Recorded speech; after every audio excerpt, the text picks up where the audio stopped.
From the Roman poet Virgil, who celebrated the industry and teamwork in his long poem entitled The Georgics over 2,000 years ago, through to the late 19th century fictional detective Sherlock Holmes, mankind has had a fascination for bees. The bee house, on display for the first time in one of London's royal parks, represents a new ally in the fight to rally British bees.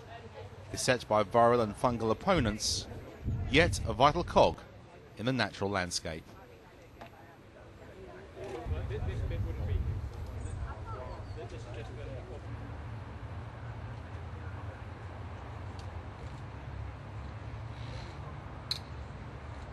All sorts of insects are tremendously important for humans because, of course, they're pollinators, and without bees and other wild insects we wouldn't be able to eat what we eat right across the board. So they're tremendously important, everything from apple blossom in May through to our main crops in summer and autumn.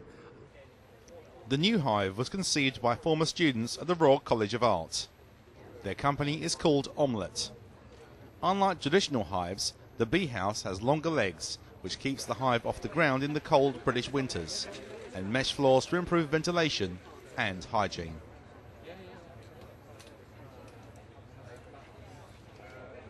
We've actually designed the hive to work horizontally rather than vertically, and interestingly, it gives the bees more room to expand sideways. Traditional hives work vertically, so the pieces on top are where you'd put what are called the supers, and that's where they keep their honey. The bees are hard workers on behalf of their queen. They can fly up to 3 miles to collect nectar. This new hive has twice the storage space of the traditional hive, containing 4 boxes, each capable of holding 7 kilos of honey.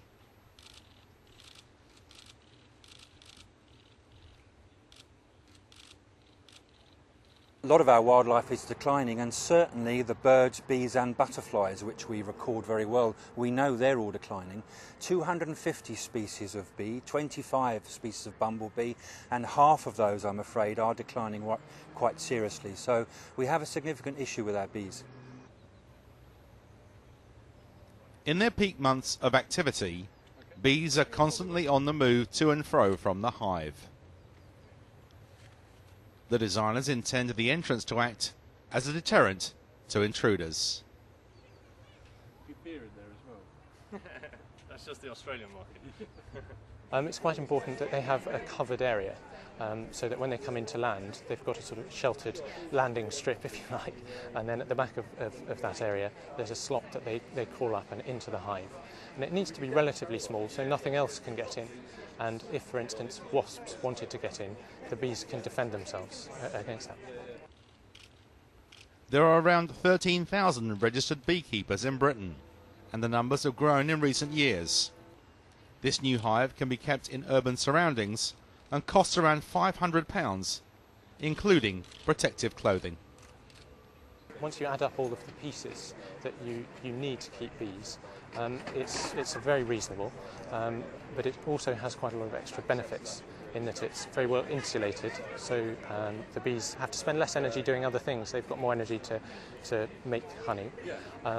Also, it's a very nice working height, so conventional hives are often right down on the ground, so you're bending over picking up quite heavy things, and this is all at a nice desk height. Also, being plastic, it makes it easy to clean, so you've got quite a lot of benefits in there. The first bee house will go into active service on the roof of Natural England's Central London office, an organisation dedicated to enhancing Britain's natural environment. Proof that industrious bees can flourish in the heart of the city.